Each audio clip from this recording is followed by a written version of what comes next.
This is the X-Zone Broadcast Network, broadcasting worldwide on broadcast affiliates and satellite program providers, including CNN Broadcast Network, Sirius Satellite Network, Star Media, Good News Radio Network, Angel Broadcast Network, Wiki Broadcast Network, and WPBN TV. For more information on the X-Zone Broadcast Network, visit us at www.xzbn.net.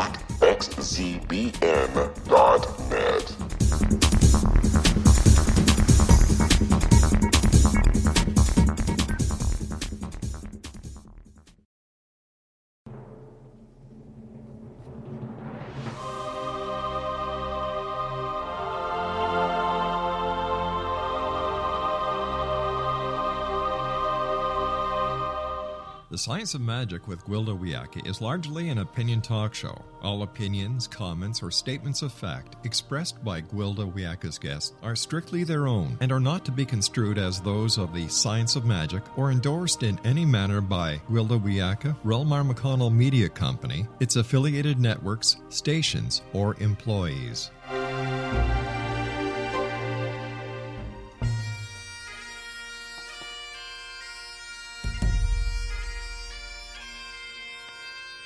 Welcome to the Science of Magic with Gwilda Wiyaka, a program dedicated to uncovering the unified nature of reality and humanity's ever-evolving place as truly galactic beings.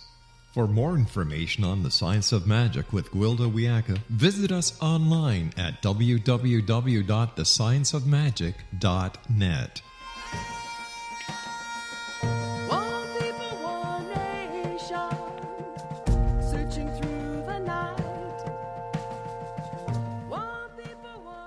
Welcome to the Science of Magic, a place where science and magic come together to transform fact into evolving truth.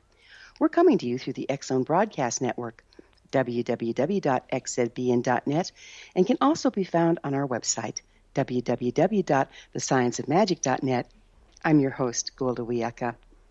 This hour we'll be exploring Become as Little Children. I've always loved children. Well, most of us do, but I view them differently than many. I see them as perfect, radiant beings, amazing expressions of light that are challenged with giving up their true expression in order to fit into the artificial human world. I've always been able to calm a fussy infant by simply reflecting their inherent light back at them.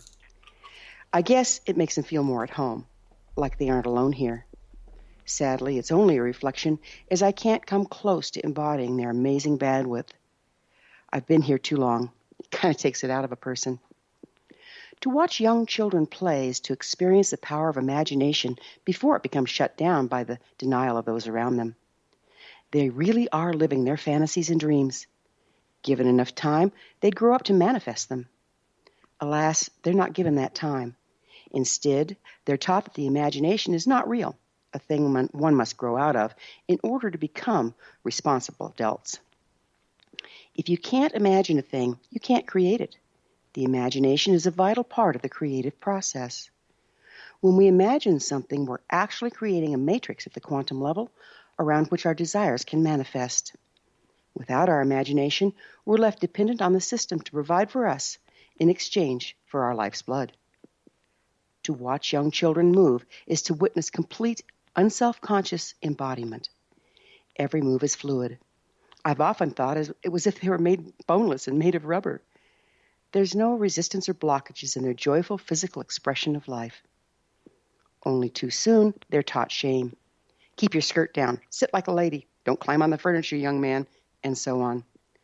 The body becomes rigid in an attempt to conform. Soon, the projected judgment and shame from the chastising adult is stored in the child's physical form. Their body becomes further restricted by the emotional miasms stored within. They are no longer granted full expression or range of movement for fear of triggering the stored emotions. Soon the body becomes so impacted with restrictions, judgments, and denials, it can no longer channel the full bandwidth of light that was our birthright. Without the full bandwidth of light, we suffer a shamanic illness known as power loss. Deprived of our light, we can no longer access our inner guidance and must look towards the outward for direction. Light is frequency. If our natural light is weakened, so is our frequency. Our very life force is diminished, we age and die prematurely. After having gone through this brutal socialization, children grow into adults that are often triggered by the open abandon of the young and feel compelled to correct them, make them behave, and toe the line. In so doing, they're actually passing the limiting social restrictions down to their children, no matter how well-meaning they may be. What a flawless program to disempower the individual and render them subject to the system. And all the system has to do is sit back and let us pass our damage on to our children, depriving them of their inner guidance, rendering them unable to manifest and leaving them as subject to the system as their parents before them. Inner stage left the new era. As we move into the Aquarian age, our solar system has entered a much more highly charged area in our galaxy. As a result, there's more light available, and the children now are being born or coming in with the lights on. Increasing incidences of indigo and crystal and rainbow children is unprecedented. These gifted ones, by their very natures, are systems busters. They see through the artificial man-made world and do not conform. They are our light and our salvation. Yet we're labeling them ADD and ADHD and drugging them in droves. We're too busy trying to make them like us, as we fail to realize we need to be like them instead. We need to become as little children, channel the light, follow our inner guidance, imagine the world as we want it to be in order to recreate it. Listen to the children. Our very future depends on it. Our guest this hour is Shakta Khalsa, author of The Yoga Way to Radiance. After this commercial break, I'll introduce Shakta and we'll explore yoga, children's magic, and inner guidance, so don't go away. You're listening to The Science of Magic. Prior innovative episodes can always be found on our website, www.thescienceofmagic.net.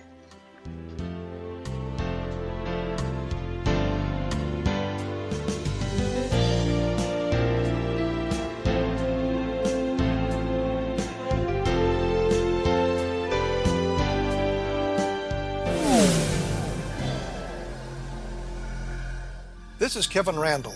For nearly 30 years, I have been investigating the case of the Roswell UFO. I have interviewed hundreds of people and stood on the crash site. Now in Roswell in the 21st century, I have reviewed dozens of hours of audio and videotaped interviews, examined hundreds of files that relate to the crash, and have returned to Roswell in an attempt to put all that information into the proper perspective. For the first time in Roswell in the 21st century, I have made a dispassionate reevaluation of all that material and provide a new look at what happened.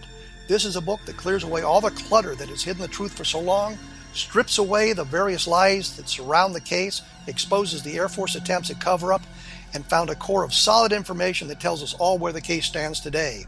Roswell in the 21st century will be available in just a few weeks. For more information, please visit my website at www.kevinrandall.blogspot.com.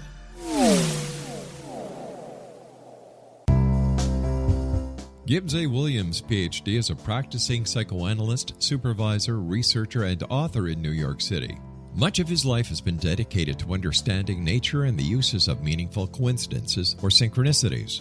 His radical and original non-Jungian, non-mystical, non-magical theory of synchronicities illuminates much of the fog surrounding this challenging and perplexing topic.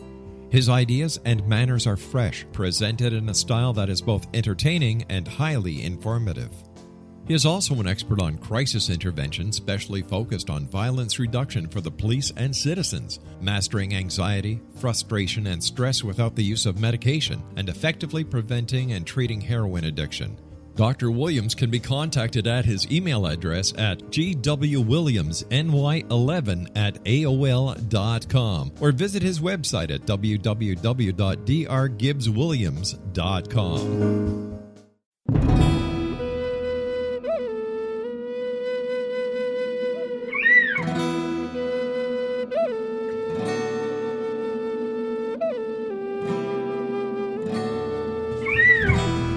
Shamanism is recognized as a method to access the quantum level. Mastery of shamanic skills puts spiritual information and healing power into your hands.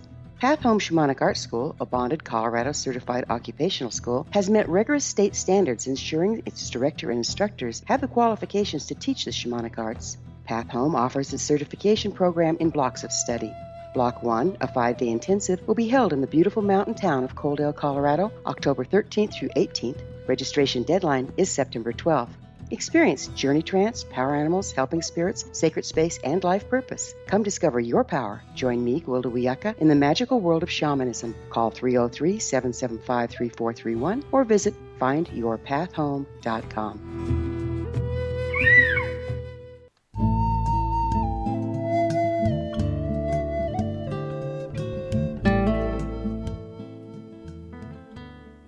Welcome back. This is the Science of Magic, dedicated to unification and evolution of consciousness.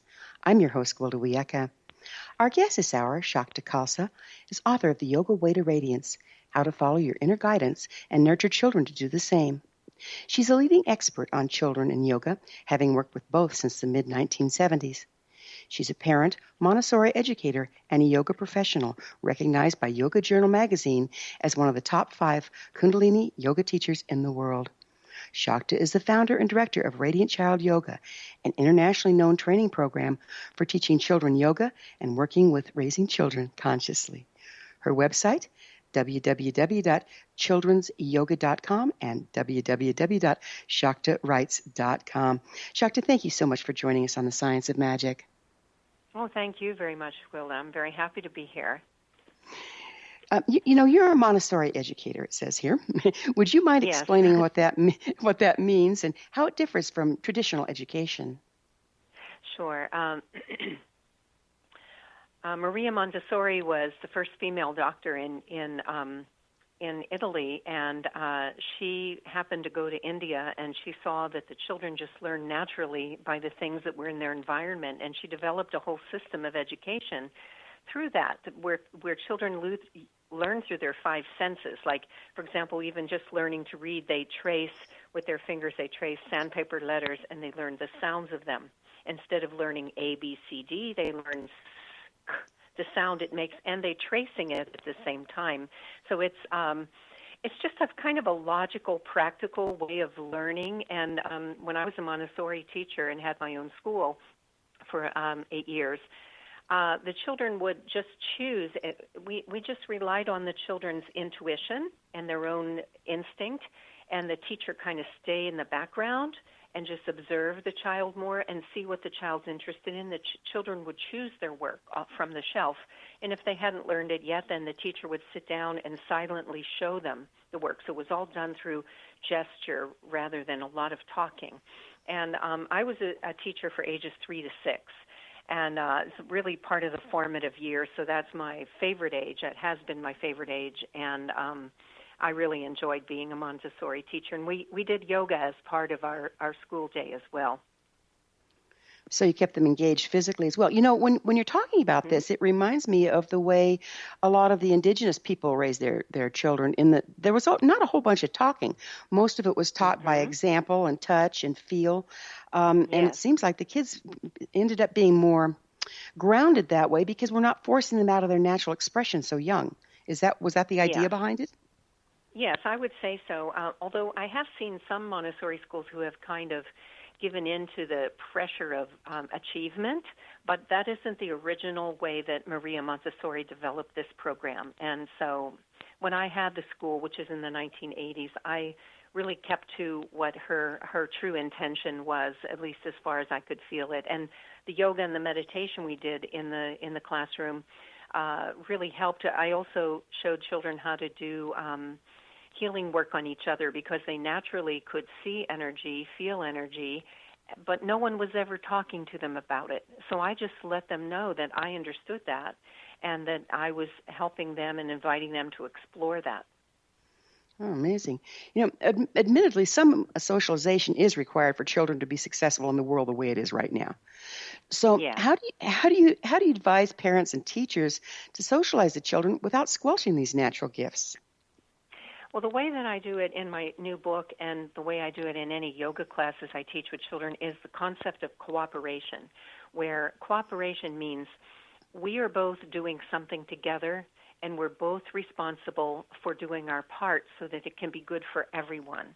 So it's got like a unity to it. And that's how we would do things in the Montessori school, too. If 2 children were fighting over a truck, we would bring the truck to the circle, and all the children would sit around, and we'd say, what could Josh say to Brian instead of grabbing the truck, what could he say? And then everybody would come up with solutions. May I use the truck?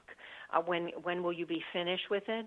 And then Josh could possibly say, well, I'm still using it, but here, you want this one for now, and when I'm done, I'll give it to you. So the children were learning cooperation, and I think there's a lot of adults that don't understand that. And if they did, then they could help their children to do it more, and that's really one of the things that we bring out a lot in the Yoga Way to Radiance book, is that we're all in this together, and so let's cooperate. Let's find ways. Let's be solution-oriented, basically. So do you know of any people that have grown up as very successful adults that were trained in the Montessori way? I'm not as connected to seeing how children have grown up in the Montessori way, just because that was their school system. But within my own spiritual path, which is Kundalini Yoga, I lived in ashrams, and the children were raised with usually Montessori education, but they also at home were raised with yogic principles. And these yogic principles, when I say yogic principles, I don't mean the yoga the way it's presented nowadays, where it almost seems like an exercise system or just a trend in some ways. I mean the true meaning of yoga as it came from the masters, which is more like even what you're talking about with energy, vibration, really being tuned in to the Aquarian age, and really raising our children in a conscious way, like being present and conscious. So I would say, yes, I do know a lot of children who have grown up that way, my son included, and who are well-adjusted adults. How do you see children's bodies as being impacted by our current educational system? Well, obviously they don't normally get to move around.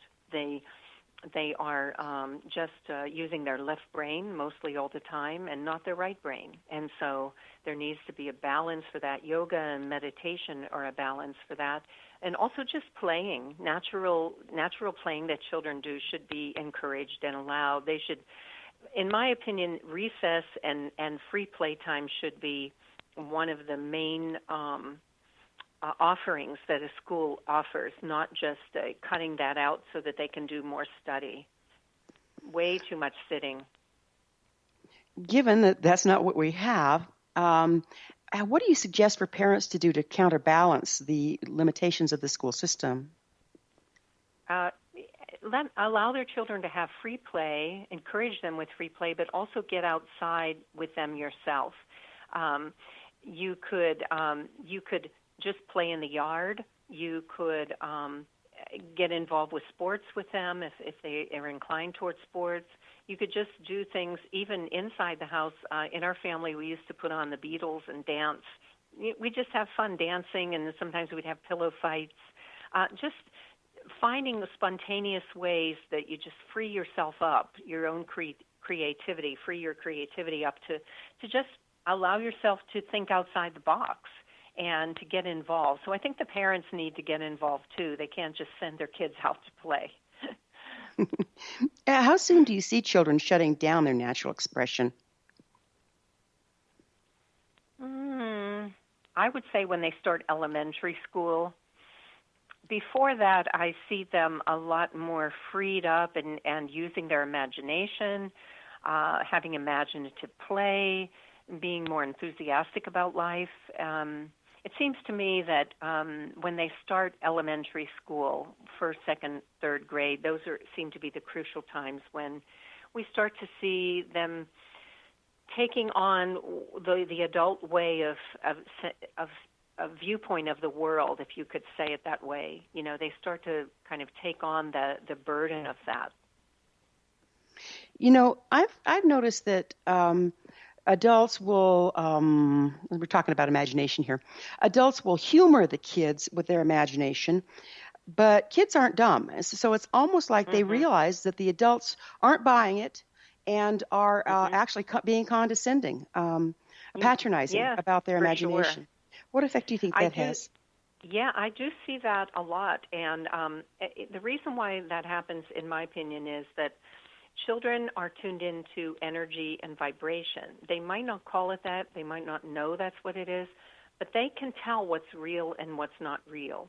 And when a parent is disguising the way they really feel with some words that sound okay and different, meant to soothe the child or meant to have some kind of an effect that isn't true to what they really feel, the children can feel that. And the children who have sensory integration issues like autism, they really feel it. And a lot of times what I find is children feel these things and they express them either in their behavior or just in the things they say in response, but they don't always understand what is going wrong within them. They don't always understand that this person is really not giving me the truth. They just know something doesn't feel right about it. And so then there goes the feeling of safety out the window because they're not being heard, even though they're picking up something that's real to them. Is that true? Yes. I give a really good example of that in the book. Just imagine like a mom is driving a car and the 4-year-old child's in the car seat, in the back seat. A car cuts mom off. She slams on the brakes. She's really upset. She begins to swear. She's shaking. And the child says, "What's the matter, Mommy?" And she says, "Oh, nothing, honey. It's okay. It's okay." So now the child has to deal with this because the child can feel something is wrong, but the mom is saying it isn't. So either one of two things have to happen. One is the child doesn't trust adults anymore, just little by little as more and more of these incidents have happened. Or the child trusts the adults and not their own guidance, what they feel from the inside. So to just turn that around quickly, the same thing happens if mom says, "Oh, honey, that car cut me off. It was scary for a moment, but I'm calming myself down. I'm going to take a couple deep breaths. Do you want to do the deep breaths with me and help mommy feel better or help yourself feel better?" Now something really valuable has happened, which is mom shows and admits that was scary, and now here's what I'm doing to help myself, and invites the child to join along. So that totally turns the whole situation around into something that's valuable. Okay, so the child is validated and given tools at the same time in that example, right? Exactly. And the child can trust the parent because the parent was being honest. Yeah, it seems like we think we have to protect our children by lying to them, and it's really not protection at all, huh? It's not, because they can feel it. Feeling energy is vibration, and they feel it easier because they're closer to the natural source. And as they get older, they begin to take on more grown-up kinds of ways of thinking and feeling. That's why I wrote the book for adults, because the children aren't really the issue. It's the adults who don't remember who they truly are anymore. They're not staying connected. So yoga, meditation, being mindful, being present, journaling, loving yourself. Loving yourself is the biggest one. That is so important, yeah. We're going to have to take a break. Shakta and I will return to our discussion after this short break. You're listening to The Science of Magic on the X-Zone Broadcast Network, www.xzbn.net. I'm your host, Gwilda Wiyaka. Previous broadcasts of thought-provoking episodes can always be found on our website. Our gift to you, www.thescienceofmagic.net. We will be back, so don't you go away.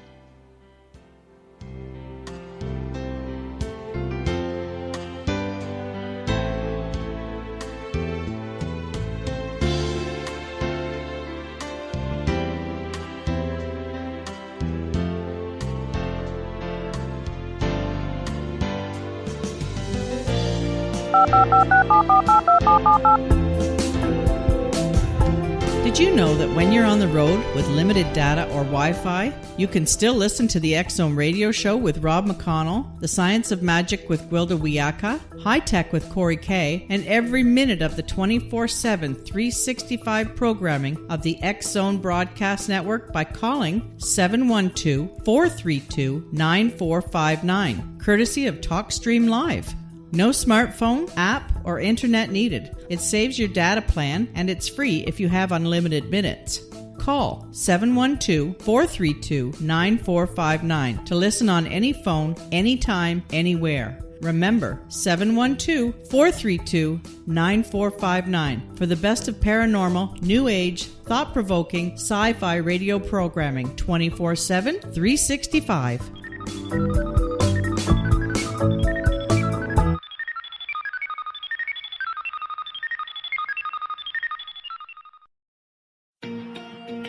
Wouldn't you love to know the secret to everything?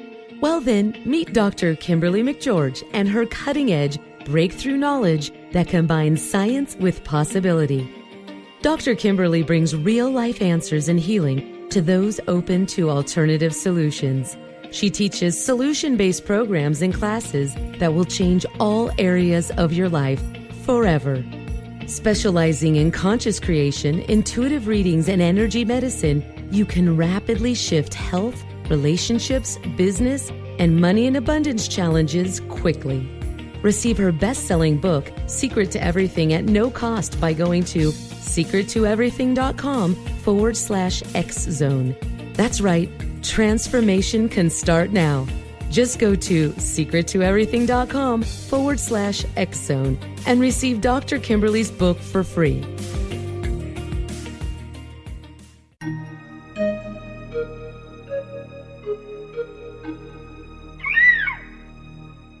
While science pursues fact, magic accesses the quantum level, bridging random facts to form truth. As long as science and magic remain separate and polarized, the truth cannot be known. I'm Gwilda Wiyaka. Join me on the Science of Magic radio program, dedicated to unification and evolution of consciousness.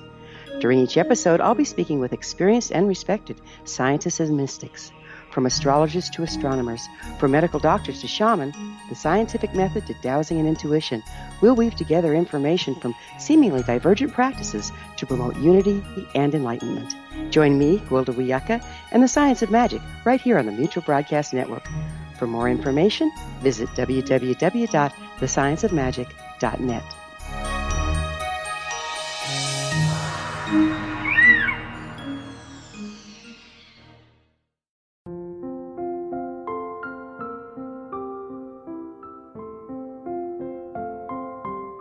I am Dr. Carl O'Helvey, founder, president of a new cancer foundation focusing on evidence-based physical, mental, and spiritual interventions, including natural cancer cures, prayer, meditation, affirmations, nutrition, and other related holistic cancer prevention and cure modalities.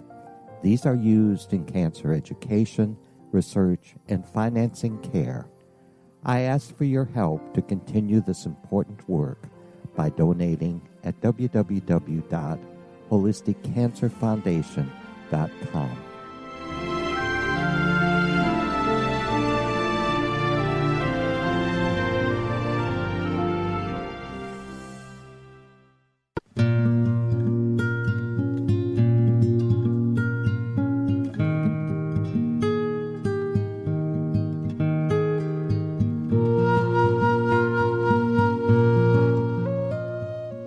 Welcome back. This is the Science of Magic, a place where magic and science come together to promote enlightenment.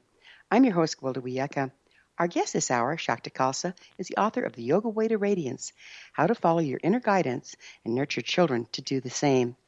Shakta, we were talking about how we inadvertently lie to our children, and then they're stuck with a choice of either ignoring their sense that something isn't right and believing us, or not feeling safe in the world. And would you go into how that shuts down a person's intuition from very young? Well, this is just the way I imagine it. I'm just kind of putting myself back into a childhood body or a child, a childhood mindset, and I believe that children are just naturally very connected to who they are, meaning that their intuition is very strong. It's almost like an instinct, but an intuition none the same. I don't think that they recognize it as such because they don't have that kind of self-awareness. They just go along with their life, following in a natural way, just as you were talking about indigenous cultures, following their intuition. So if the adults are already connected to their intuition and connected to their own true inner guidance or their self from the inside out, then the child gets to maintain that and even explore and let it blossom as they grow into adults. But so often, as you were saying so eloquently in the beginning, so often at some point in our lives we begin to buy into the usual way of looking at life and thinking the world is a certain way, not realizing that we actually create our world to be as we want it to be, or we create our world by what we focus on. And so if we think there really is this true reality life and then we buy into it, then there's lots of room for discouragement, complaining, not trusting ourselves, trusting authorities outside of us. And the children learn that too. They begin to pick that up as well. They pick it up from parents, teachers, other family members, people they interact with every day, because it seems like, oh, well, I guess this is the way the world is, and they just take it on as well. It's all done very unconsciously, though. It's not a conscious choice with them. So how do you think we can reverse this shutdown in children and, for that matter, in adults? Yeah, well, to me, it has to do with realizing we create our own reality. That's the number one part, because if I'm in a happy space, then I stay happy even if the outside world around me doesn't change. But what I have noticed is when I'm in a happy space, the sun looks a little brighter. Things happen. I'm smiling. The neighbor talks to me. Things work out. So this is what I've noticed after many years of yoga, meditation, and just being mindful in the present moment. And because we create our world, we can create it and we can choose. And so it's the choice. So we can make a conscious choice to say, well, I'm going to grouse about this thing to my best friend right now, or no, I'm going to sit down with it a minute and I'm going to just find out what that really is to me. What are those feelings, and allow them to be, and allow them to then move into something better. And this is what I give a lot of guidance for that for parents and teachers and other adults in the book, because I feel like that we as adults are key to these generations of children. Sure, they come in really amazing, indigo, Aquarian children, and we want them to be able to maintain that. And that's why I developed this work to begin with that I've been doing now for the past 40 years, basically. So where did yoga originate? It originated in India, but there are actually archaeological findings that show that yoga also, signs of yoga like statues and hieroglyphs also are shown in the Chinese culture and the Mayan culture. But it became well known and developed into a complete system in India, and no one actually knows how long ago that was. It's as much as 5,000 or 8,000 years ago. It's not new at all. So how many forms are there at this point? Oh, I don't know, because there are more traditional yoga teachings and sciences and practices, but then now that yoga has become much more popular, every day new yoga paths and techniques are popping up. So I don't really think I can answer that question. The style of yoga that I teach is Kundalini Yoga, as taught by Yogi Bhajan, and he brought this from India in the 1960s, and I met him in the early 1970s. So he was a true spiritual teacher who came over from India. So I was really fortunate to be able to learn directly from him. Very nice. It's always nice to learn from the master. What is Kundalini Yoga, and how does it relate to frequency or light? Okay, that's a good question. I like that question. I find that the concept of Kundalini Yoga to me personally is that it's an awakening of the latent power within each and every one of us, and that latent power is our light. It does elevate our frequency. It does change our frequency and bring us to an elevated state. Now, some people think it's like oh man, my Kundalini rose, and then I was, it was sort of like a drug trip or something. But that's not my experience of Kundalini Yoga after 40-something years. It is a gradual awakening of the true self, of the being that is the most connected to who you are spiritually and physically and mentally. It is the true self that we see in these children, but with the experience that life has given us as part of who we are now.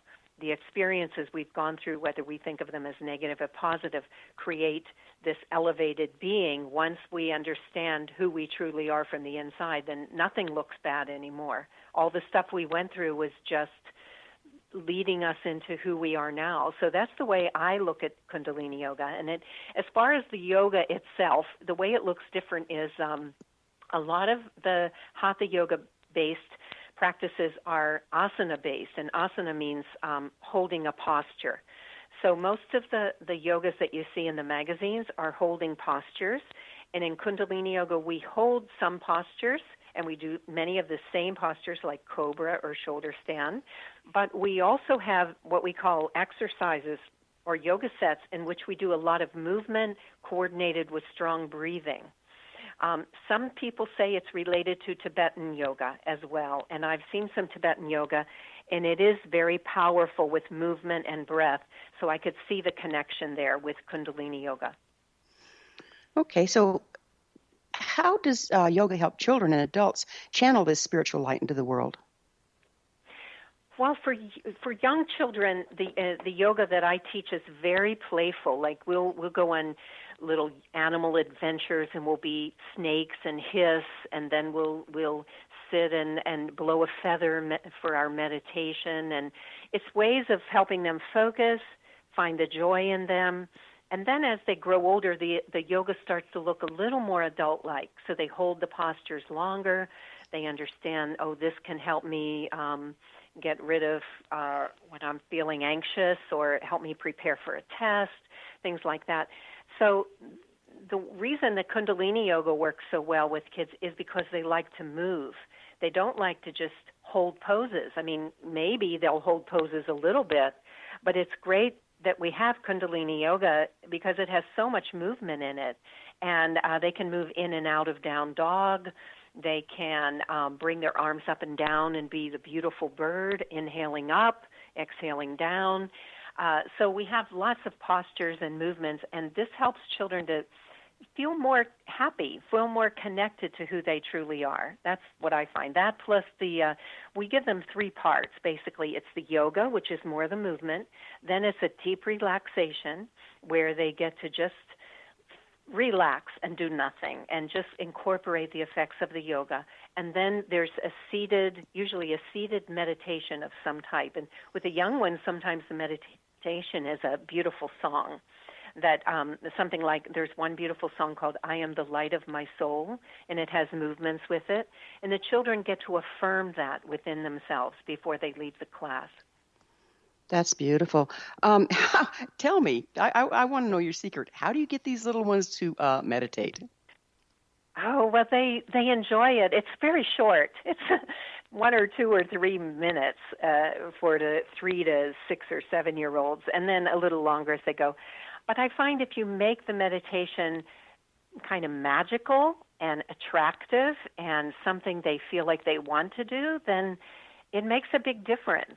And also what else makes a difference, and this is something I teach the adults who come to my training program, is your energy makes a difference. If you think they can't do it, they won't do it.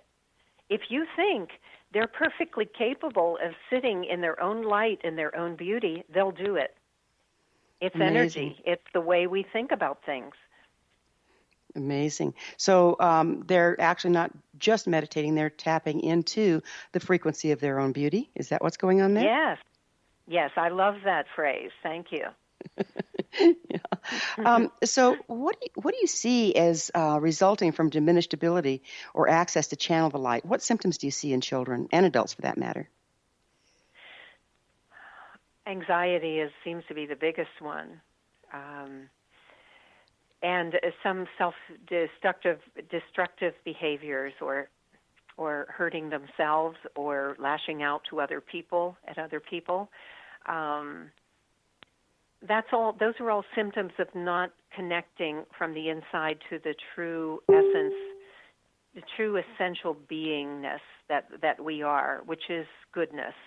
And they're not tapping into that anymore because they bought into other people's belief systems, which is very, very easy to do. And sometimes it's just a process for all of us to realize we've done that and then come back around to our true essential self as we become more mature. I would say that seems to be part of earthly life. Do you see it as characterized by an overwhelming sense of loneliness because we're disconnected? Yes, because we're disconnected from who we are, truly are from the inside. Because once we do that, we find it everywhere.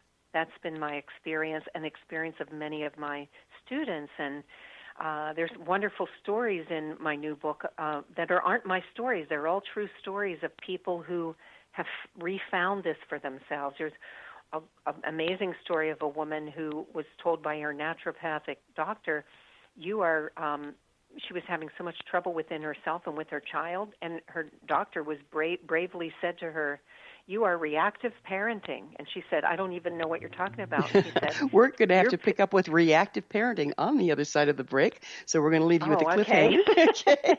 Shakta and I will be back on the flip side of this commercial break. You're listening to The Science of Magic on the X-Zone Broadcast Network, www.xzbn.net, the place where altruistic professionals of science and the esoteric create common ground for the betterment of our world. You can always listen to previous transformative broadcasts on our website, www.thescienceofmagic.net.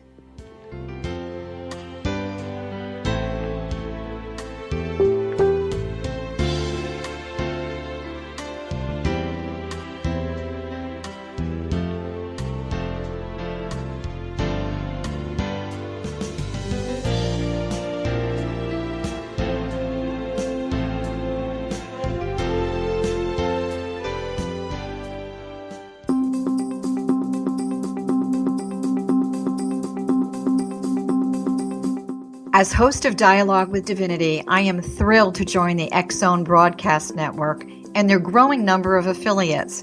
My quest for a connection to the divine ignited my successful career path as an international spiritual counselor for over 40 years, an author of 4 books, and well-known metaphysical educator. My clients call me their spiritual mama. So my job is to offer you a radio show to help you grow spiritually with wisdom and get specific tools from guests who are experts in their field. Tune in to Dialogue with Divinity and be part of the conversation with Spirit. My goal, your happy soul. For more information, please visit my website at johannacarroll.com.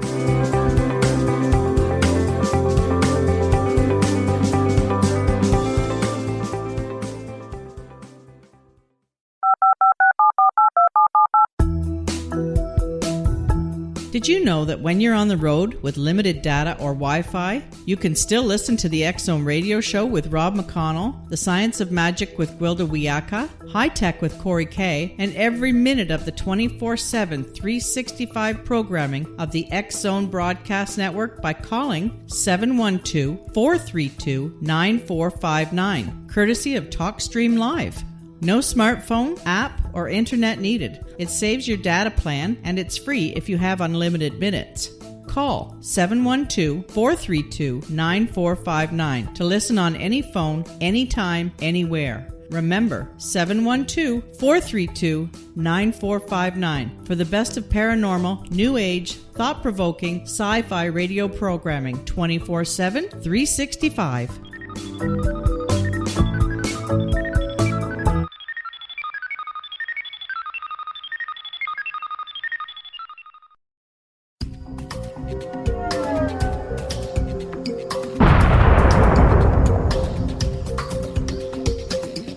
Coming soon to the X-Zone Broadcast Network is A Different Perspective with me, Kevin Randall, as your host.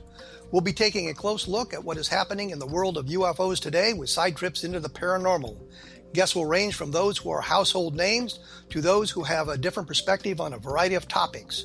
No topic will be taboo, but there will be tough questions asked as we all search for the truth about UFOs, the paranormal, and those things that excite us. Sometimes we'll agree with a guest and sometimes we won't, but we'll try to keep the program topical. For those of you who would like to read, be sure to visit www.kevinrandle.blogspot.com and remember to listen to the other fine programs on the X Zone Broadcast Network at www.xzbn.net.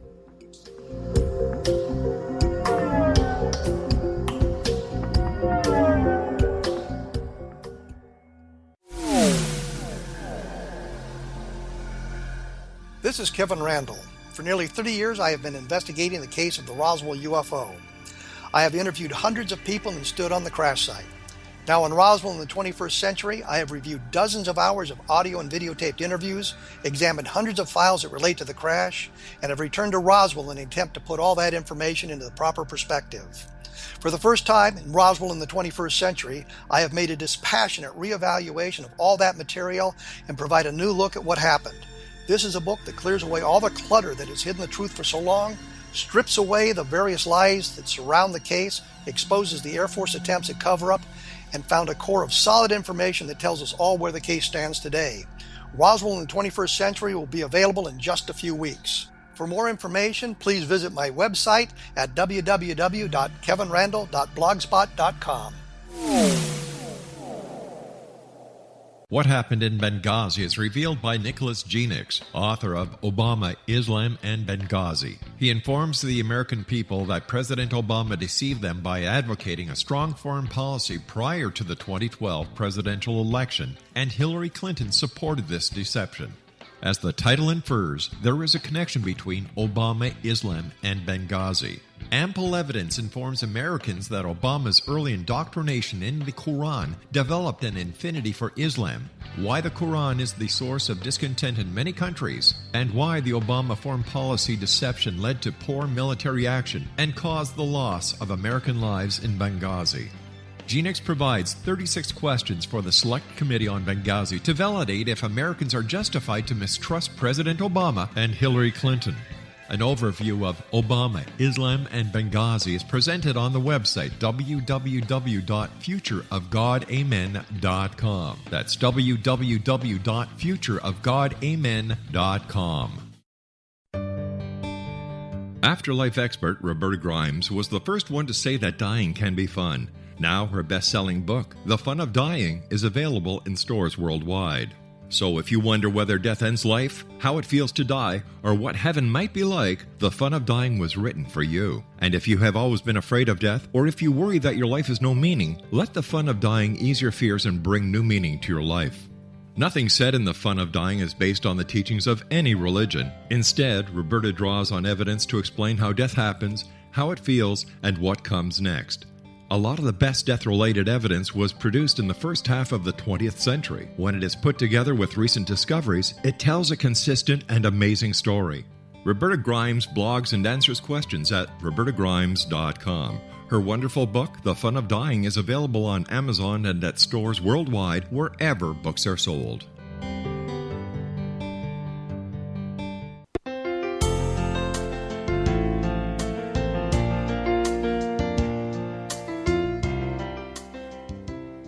Welcome back. This is the Science of Magic, bringing together gifted people of service to the world. I'm your host, Gwilda Wiyaka. Our guest this hour, Shakta Khalsa, author of the Yoga Way to Radiance, How to Follow Your Inner Guidance and Nurture Children to Do the Same. Shakta, we were talking about reactive parenting. Would you describe that for me, please? Yes.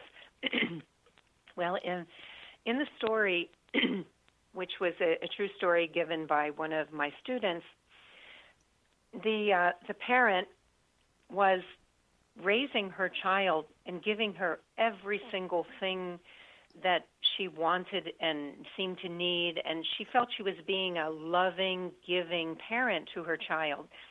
But what she discovered when she woke up to what this naturopathic doctor said to her, you know, you're reactive parenting, she said, no, I'm a loving parent. I'm not a reactive parent. But she felt that there was truth in what he said to her, and she went home and she just really examined herself and realized that she was parenting from her own lack, from her own insecurities. And so it was not coming through to her daughter as a person who is really knows who they are. And because she didn't know who she was and she was insecure, the vibration or energy, that a message that conveyed to her daughter was that she was giving her daughter everything, but her daughter felt insecure because that was the message and feeling coming from her mother. So what she started to do was she started to really contemplate this, to notice how often she was in her insecure self and trying to find love from her daughter. And she instead would go back into a more meditative place, a more mindful place. She would journal. She would really self-examine with inquiry, with self-inquiry. Why am I doing this? Am I giving her this gift because I want her to love me, or am I giving her the gift just out of pure joy? So these were some of the things that she started to notice. And so what happened from that was that she little by little came out of it, and her daughter also became more secure, more her true self, and they have a much better relationship. She knows it's something she has to continue to work on. Got it.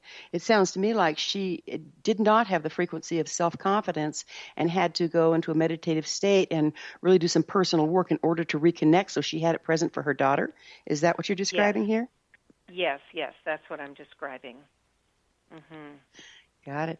You've been working with children since the 1970s. Have you noticed an increase in the gifted children available here? Oh, yes, definitely. First of all, I think every child has this potential, but some of them come in and it's so remarkable and so obvious that even people who don't believe in these things begin to notice it. So what I find is that children are more able to know who they are and feel who they are as spirits and keep connected to that longer. And even if they get way late or sidetracked, to get back to it easier. Some of them have really strong, what we would call psychic abilities, or abilities to know things that were beyond what they could have known through their regular left brain. And I have heard of and seen on the internet children who can even move things or change things. I don't have personal experience with that. But I have seen that on the internet as well. And one of the teachers that I really enjoy listening to has mentioned that the children now are coming through a portal called the Arcturus Gateway. And I don't mean the children, I mean the souls that are being born now. The souls that are being born now are coming through a sort of an energetic stargate gateway, and that it gives them more ability to remember who they are, remember even past lives, and to stay connected to who they truly are in this lifetime and what they came here for. Yeah, it's I think that the overall frequency on the planet is higher, and so we're able to incarnate with more of our original frequency, whether we view that as a portal or however we look at it. I think it has to do with where we are in the galaxy and the ambient frequency available. Do you see it that way at all? I do, for sure. I do feel like each generation is able to hold a higher frequency than the one before it, and so this is a natural progression. Perhaps I myself have worked on myself to change some of the patterning that I grew up with.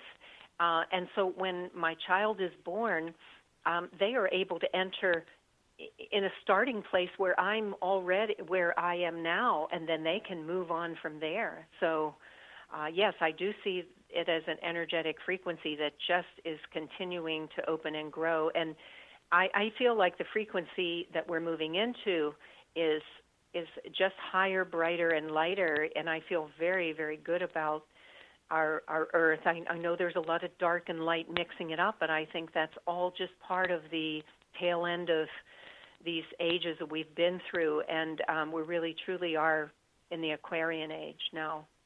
It's a blessing, isn't it? So what do you think is the relationship between gifted children and the ability to access and channel this increasing light? I think it comes very naturally to them. They don't even think about it. it's not a big deal to them the way that it is to my generation. They can just do it. I remember a conversation I had with my son in which he was old enough to just have, maybe he was 12, 13, and he was old enough to have like a grown-up conversation, and I was explaining to him an insight that I had that was like a real revelation to me, a spiritual insight. And he didn't say anything. And I thought, well, maybe he didn't get it. And I started explaining again. He goes, no, I understand what you said. You said, and he told it back to me and took it a step further. And to him, it was no big deal. I've certainly seen that in my children and in their children. It's like we have to, Yes. go through all these gyrations and ceremonies and this and that to get where they're already at. It's like they're looking at me going, well, what don't you get here, Mom? I know. That's why the yoga in my book is for adults, although there is some fun stuff in there for kids, too. I used to teach children, not yoga, obviously not yoga. Sorry, that's your job. I used to teach children shamanism, and they're naturals at that, too.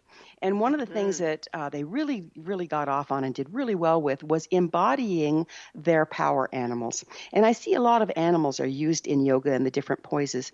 Can you speak to this?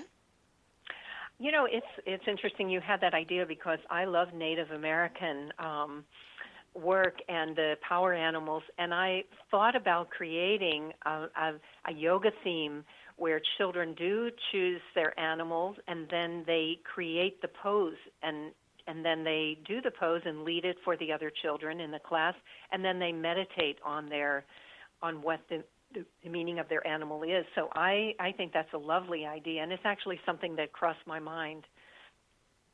Yeah, what happens is they're able, by embodying the animal through their imagination, they're able to embody and embrace the frequency that animal nation is bringing, and it can bring a balance back to the child and or adults.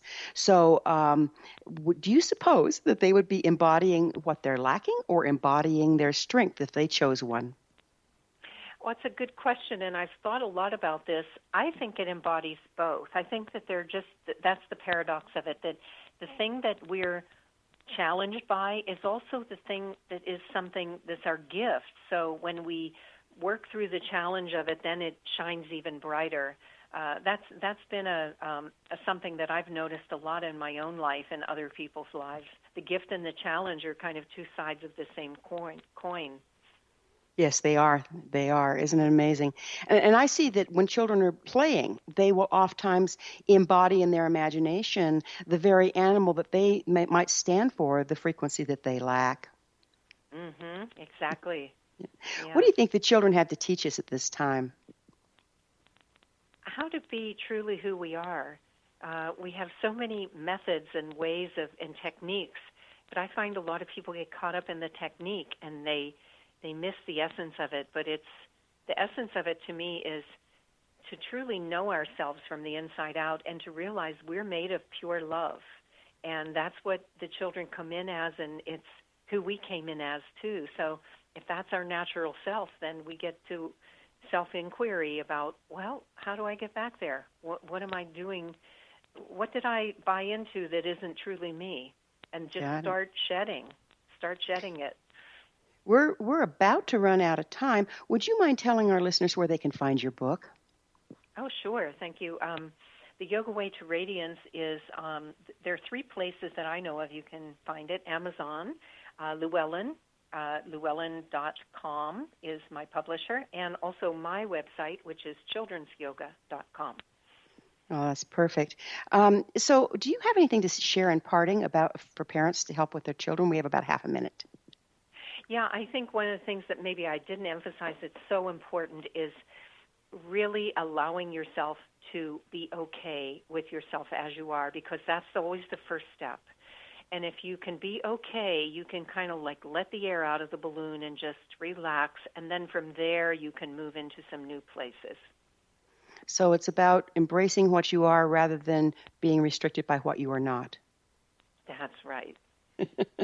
It has been an absolute joy having you on. Thank you so much, and good luck in all your endeavors. Our guest Thank you this very hour. much. Our guest this hour has been Shakta Khalsa, author of The Yoga Way to Radiance, How to Follow Your Inner Guidance and Nurture Children to Do the Same. Her websites, www.childrensyoga.com and www.shaktawrites.com. This has been The Science of Magic. Remember, you can always listen to past thought-provoking episodes on our website, www.thescienceofmagic.net. Until next time, dear ones, may you be blessed with knowledge and comforted with love as you embrace the child within. Searching through the night, one people, one nation, searching for the light. One people, one nation, coming from the stars. One people, one nation.